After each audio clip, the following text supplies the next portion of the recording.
Her name was Senator Amina Reed, and she didn't walk into room 2175. She commanded it. Dressed in a deep emerald blazer with gold accents that shimmered under the congressional lights, Amina wasn't there to smile or play politics. She was there to make history. At 42, she had already earned a reputation as a relentless voice for truth, sharp, unshaken, and utterly fearless. But today was different. Today, she would stand toe-to-toe with the highest judge in the land.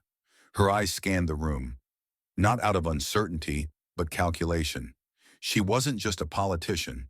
She was a former public defender who had seen justice denied to too many people who looked like her. She carried those stories like invisible armor. As the murmurs died and the cameras turned, Amina adjusted her mic, leaned forward, and let her voice cut through the silence like a blade. Let's talk about integrity, Chief Justice. Not in theory, in practice. Gasps. Pens froze mid-sentence. She had just crossed a line, deliberately, and she wasn't done. In that moment, Amina Reed wasn't just speaking for herself. She was speaking for everyone who'd ever been silenced. And this time, the silence would answer back. The silence after her words wasn't empty. It was charged, like the air before a storm. Chief Justice Marshall Kane, a man who had mastered the art of neutrality, sat still for a beat too long. His fingers twitched slightly on the edge of the mahogany desk, betraying the tension behind his composed mask. Amina Reed didn't flinch. Her eyes were locked on him, steady and unrelenting. She had practiced this moment in her mind 1,000 times. Not the performance, but the truth of it. And now, with every camera lens pointed her way and every heartbeat in the room holding its breath, she stepped deeper into the fire. "You've sat at the pinnacle of American justice for nearly 2 decades," she said slowly, her voice firm but calm. "And yet, under your watch, the people's trust in this court has reached historic lows. Do you know what that feels like, Justice Kane? To be told the system works, while watching it protect the powerful and punish the voiceless?" Kane finally responded. "Senator Reed, the court does not answer to opinion polls." She leaned forward. "You're right. But you do answer to the Constitution, and that document doesn't give you cover for undisclosed gifts from billionaires or partisan rulings wrapped in legalese." A flicker of unease passed across his face. Barely there, but enough for Amina to know she'd struck a nerve. The room rippled with subtle shifts. Staffers fidgeted. Journalists scribbled. The C-SPAN feed was broadcasting this live to millions, but Amina didn't care about the audience. She cared about the reckoning. She tapped her tablet and a photo lit up on the screen behind her. A private yacht, champagne glasses on the deck, the unmistakable profile of Kane in the background. "Let's not pretend we're confused," she continued. "This isn't about decorum, it's about decay, and we need to name it." Kane cleared his throat. "You are implying corruption, Senator?" "I'm stating it outright," she snapped, her voice rising just enough to sharpen the edge. "You accepted lavish gifts from parties with direct interest before the court. You ruled on cases involving them without recusal. That's not just unethical, that's unconstitutional." Gasps echoed. A junior senator looked down nervously, but Amina was past the point of permission. She stood now, slowly, deliberately, her frame tall, poised, unbreakable. "When I was a public defender," she said, her voice now softer, almost intimate, "I watched a 16-year-old boy get sentenced to 20 years over a stolen backpack. The judge told me, the law is the law. That boy's life ended in a cage. No yachts, no luxury resorts, just bars. And every time your court lets power hide behind robes, you widen that chasm between justice and reality." Kane remained silent, but the tightness around his eyes betrayed discomfort. He reached for a water glass, but his hand trembled slightly. The once unshakable Chief Justice was beginning to show cracks. Amina walked slowly toward the edge of the dais, her heels echoing on the marble floor. "I'm not here to grandstand, Justice. I'm here because people are losing faith, and you've given them every reason to." The chairman tried to interject. "Senator Reed, please remember this is a hearing, not a prosecution." "No, Chairman," she replied, turning only briefly. "This is a prosecution, not in criminal court, but in the court of public conscience." The statement landed like a thunderclap. She turned back to Kane. Do you deny accepting flights, accommodations, and favors from Leonard Hale? Kane shifted. Mr. Hale is a personal friend. The trips had no bearing. Did you disclose them? She asked. No, he admitted, his voice tighter now. Did you recuse yourself from Hale's corporate litigation cases? He paused. No. He paused. No. Amina held the silence for a beat, then nodded. That's all I needed to hear. She returned to her seat slowly, the gravity of the moment following her like a trailing storm. The room was dead quiet. Even the usual coughs and paper shuffles were gone. The silence had transformed, no longer thick with anticipation, but heavy with accountability. For the rest of the hearing, Kane answered questions with his usual diplomacy, but the fire had already been lit. By the time the gavel dropped to adjourn the session, social media was ablaze. Reed V's robes was trending worldwide. News anchors were calling it the most consequential interrogation of a Supreme Court justice in modern history. But Amina didn't smile. She sat in her office afterward, staring out the window at the Capitol dome glowing in the twilight. Her chief of staff walked in, holding a tablet. You cracked him wide open, she said. You just made history. Amina turned slowly. History isn't enough, she replied. We need action. We need reform. Her staffer hesitated. You know they're going to come after you now, right? Amina nodded. Let them. I didn't come here to be safe. I came here to be loud. Outside, the news cameras were still waiting. Protesters were gathering. Some held signs that read, We stand with Amina. Others just chanted, No more silence. No more shame. She rose from her chair and adjusted her blazer. She was tired but resolved, because this wasn't the end. It was only the beginning. They came for her fast. By sunrise, the headlines had split into two Americas. On one side, Senator Amina Reed exposes Supreme Court corruption in blistering hearing. On the other, disrespectful display. Reed attacks judicial integrity. Cable networks aired split screens showing the confrontation, replaying it frame by frame like a political autopsy. And Amina? She didn't sleep. She watched. She sat alone in her home office, bathed in the soft glow of early morning. Her phone buzzed endlessly. Texts from supporters, hate mail, veiled threats disguised as political commentary. She had expected backlash. What she didn't expect was how fast it metastasized. By 9 a.m., a group of senators had already drafted a formal letter condemning her tone and unbecoming conduct. A prominent anchor on primetime called her divisive, and by noon, the Chief Justice had released a rare statement defending his record, calling the hearing an unfortunate political spectacle. Amina read it silently. Then she closed her laptop. They were trying to drown the message with noise, smear the messenger so the truth would rot in silence. But they had miscalculated. She was never afraid of the noise. She was the noise. That afternoon, she returned to Capitol Hill. The air buzzed with tension as she walked through the rotunda. Reporters swarmed. Microphones reached like claws. Senator Reed, do you regret your confrontation with Chief Justice Kane? One shouted. She stopped. I regret only that it took this long, she said firmly, and I regret that accountability is still mistaken for disrespect. Then she turned and walked straight into a closed-door meeting with her caucus, a room of mostly older men, some of whom refused to meet her eye. Amina, the majority leader began, his voice tight. We respect your passion. Stop, she said, holding up a hand. Let's not pretend this is about passion. This is about power. And who gets to question it? He exhaled. The party's under fire. We're trying to manage the optics. Then change what they're looking at, she replied. Pass the damn reform bill. He hesitated. That bill has no legs. Judicial ethics? Mandatory disclosures? Recusals? The court won't accept it. Amina leaned forward.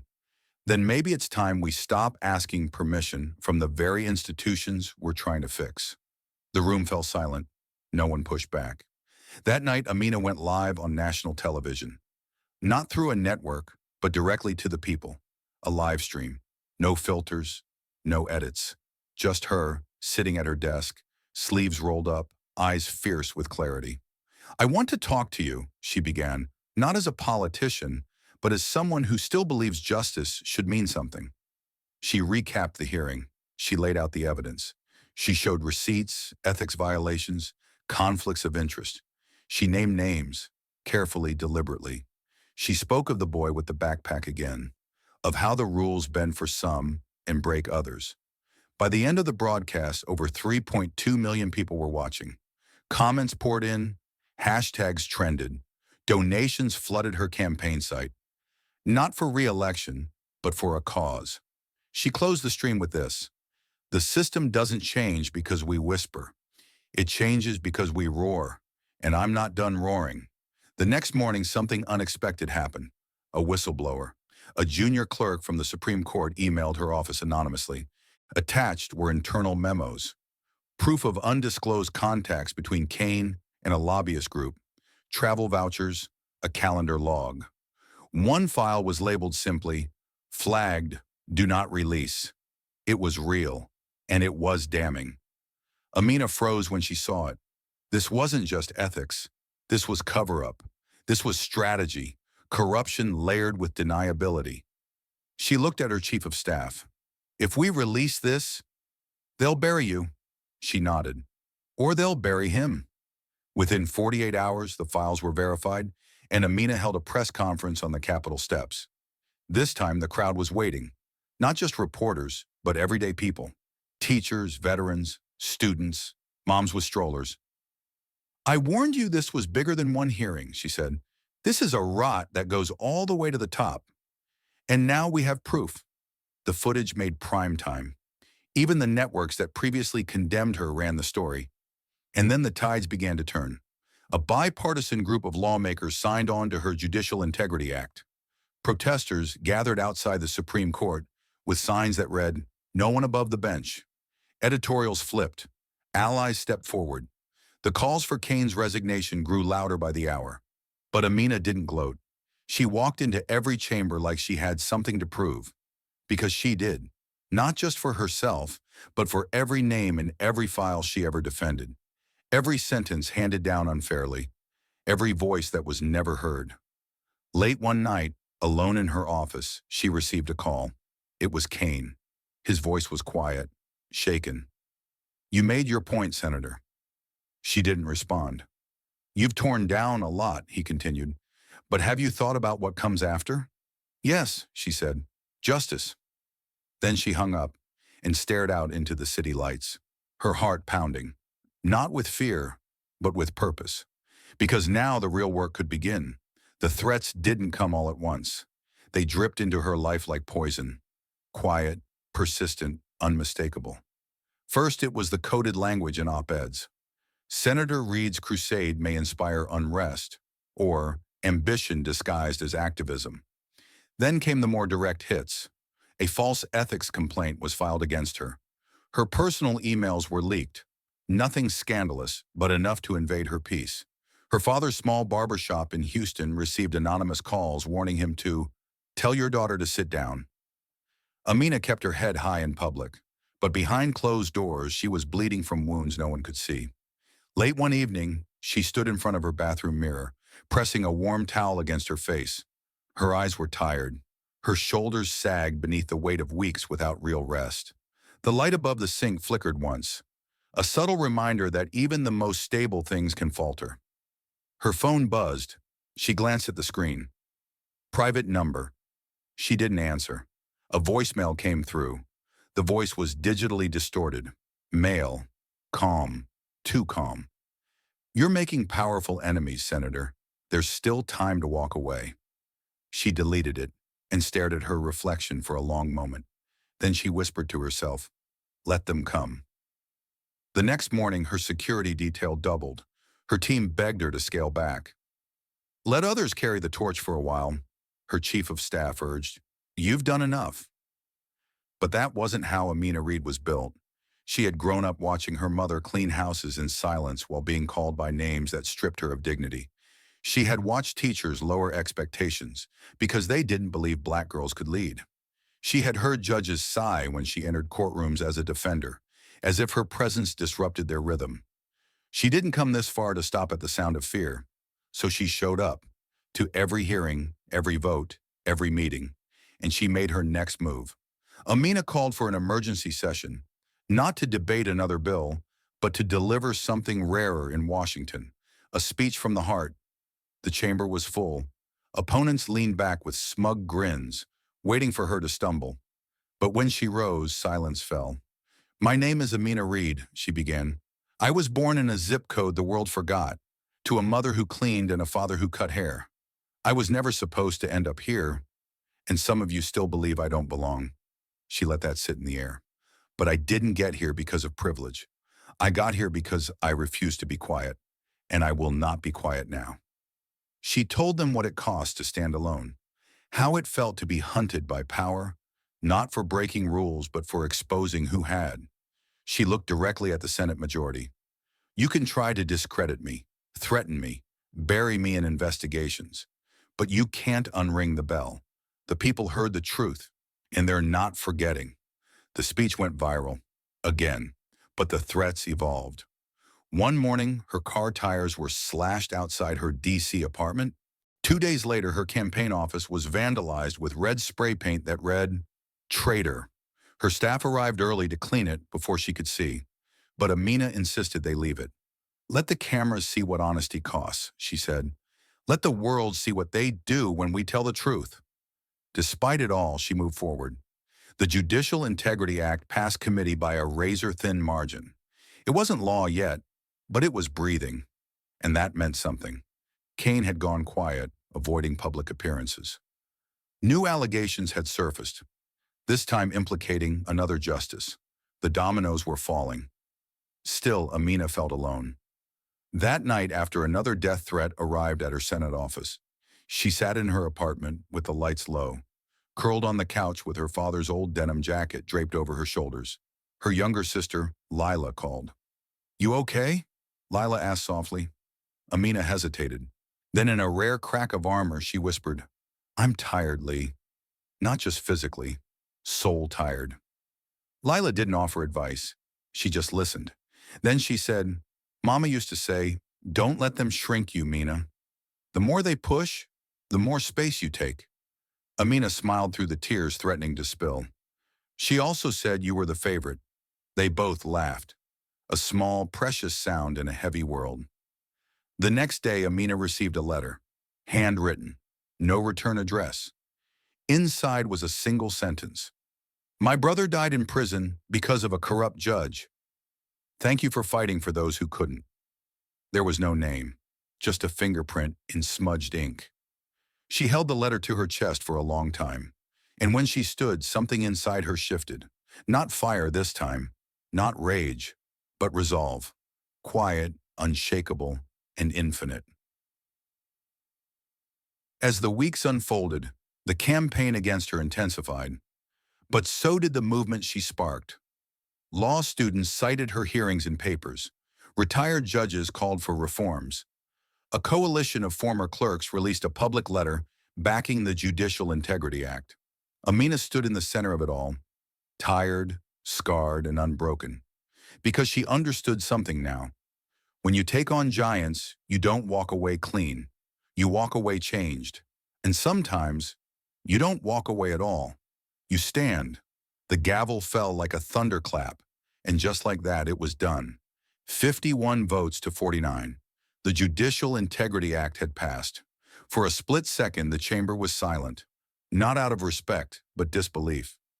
No one expected her to pull it off, not with the pressure, not with the death threats, not after every smear, every stone, every silent knife between the ribs of progress. But Senator Amina Reed had done it, not with whispers, not with compromise, but with fire, with evidence, with unapologetic truth. Her hands trembled slightly as she gripped the desk, not from nerves, from the weight of it all. Every hearing, every leaked memo, every long night alone wondering if the next move would be her last in this town. She slowly rose to her feet, all eyes turned. Some looked on with quiet awe, others with gritted resentment, but none could deny the moment was hers. A few seats away, an older senator who had voted against the bill whispered to his aide, History just got rewritten, and we were on the wrong page. Amina turned to her staff seated behind the velvet ropes. Tears glistened in their eyes. One of them nodded slowly, mouthing, "We made it." But she wasn't smiling. Not yet. Outside, the rotunda was packed. Supporters from across the country had flown in. Teachers, bus drivers, legal activists, mothers of incarcerated sons. College students holding handwritten signs that read, "We believe in her." When Amina stepped onto the marble steps of the Capitol, the cheers erupted like a dam breaking. She paused, eyes scanning the crowd. And then, slowly, almost reverently, she raised one fist into the air. It wasn't political. It was personal. A signal to every soul who had ever been told their voice was too loud, their skin too dark, their name too hard to pronounce, their truth too inconvenient. This was for them. The microphones were waiting. A sea of reporters, bright lights, every major network. But Amina didn't deliver a speech. She closed her eyes for a second, then opened them and said, "Today, accountability got its day in the sun. But let me be clear, this isn't the end. This is just the beginning." Then she stepped down, letting the people surge around her like a wave finally released. That night, Washington didn't sleep. Neither did she. But for once, it wasn't exhaustion that kept her awake. It was hope. The next morning, headlines changed their tune. Senator Reid redefines modern politics. First ethics law reform in 40 years passed after explosive campaign. Black woman forces Supreme Court transparency. America watches in awe. Kane resigned quietly 2 weeks later. No press conference, no apology. Just a 5-line statement sent to the court's PR team at midnight. A replacement would be nominated, but under the new provisions Amina had fought for, they would now be required to disclose assets, recuse from conflicts, and submit to public oversight. It wasn't just symbolic, it was structural, permanent, real. And when the ink dried on the signed bill, the president invited Amina to the White House. She wore no pearls, no designer heels, just a deep blue suit stitched by a black seamstress from Atlanta and a pair of flat shoes her mother had bought her 20 years ago. For the day you change something that matters. When the president handed her the pen, cameras clicked furiously. Amina didn't pose. She simply looked down at the document and whispered to herself, "Mama, we did it." But power never forgets a wound. And even in victory, it circled her. Conservative think tanks launched attacks against her campaign fund. Old colleagues ghosted her calls. An anonymous PAC poured millions into smear ads. But this time, she didn't feel alone. Letters flooded her office. Not threats, but thank yous. One came from a woman whose husband had been wrongly convicted, signed, "My son saw your hearing. He's 11. He asked me, 'Mom, is that what justice looks like?' And for the first time, I got to say yes." Another came from an old law professor, one who had once told Amina to tone it down. He wrote, "I was wrong. You didn't need to tone it down. We needed to turn it up." She pinned that one on her office wall. Months passed. The movement she started bloomed like spring breaking through concrete. Law schools updated their ethics modules. Civics classes added her name to modern government textbooks. A mural of her holding the Constitution was painted across a housing complex wall in Chicago. And every year after, on the anniversary of the bill's passage, marches were held. Not in protest, in celebration. People chanted, "Read the law." It wasn't a slogan, it was a promise. One evening, she walked the empty Senate floor alone, heels echoing on the cold stone. The chamber felt different now, like the ghosts of history had paused to breathe. She sat in the center row, her seat, and for the first time in a long time, she cried, not out of pain, not from fear, but from the quiet, aching beauty of purpose fulfilled. She had been called radical, reckless, dangerous, but in the end, she was something far harder to silence. Right. It began with a letter, scrawled in blue ink, written on ruled notebook paper. The envelope had no return address, just a single name, Imani, age 17. "Senator Reid, I saw your hearing. I didn't know people like us could speak like that, in places like that. I didn't think anyone would ever listen to a black girl who didn't shrink her voice. But now I want to study law. I want to fight. How did you find the strength? Amina sat by the window of her townhouse, reading it over and over, the late sunlight spilling across her lap. Her fingers trembled, not from weakness, but recognition. She had once been Imani, alone, angry, lit by the small match of belief. That weekend, she launched the READ Initiative, a mentorship program for young women of color entering law, policy, and justice reform. Not a political machine, a legacy, a ripple turned into a tide. They came in waves, students from Detroit, Oakland, Atlanta, Tulsa, girls with questions, girls with purpose, girls who had never before seen themselves in power. She didn't give them perfect answers, but she gave them space, and that space grew. In one session, Imani stood up and asked, "Do you ever get scared?" Amina smiled gently. "Every day," she said, "but I speak anyway, because fear doesn't get the final word. We do." And for the first time, Amina Reed didn't feel like she was carrying the weight of justice alone. She was passing it forward. The lesson: no system changes itself. It takes people who refuse to shrink. Senator Amina Reed didn't wait for permission to speak truth. She didn't wait for the perfect moment, the right connections, or the safest path. She stood up, exhausted, outnumbered, and afraid, and she spoke anyway, because she knew silence was comfortable, but justice was not. Her story teaches us that you don't need to be fearless to make history. You just need to be brave for one more moment than they expect. She faced power, threats, isolation, and still chose to fight, not just for herself, but for everyone who had been told they were too much, too loud, or too different. And in doing so, she lit a path for others to follow. So when they tell you to sit down, stand taller. When they tell you to be quiet, speak clearer. And when you feel like you're alone, remember Amina. She wasn't born into power, she built it, one truth at a time. The world doesn't need more silence. It needs your voice. Use it,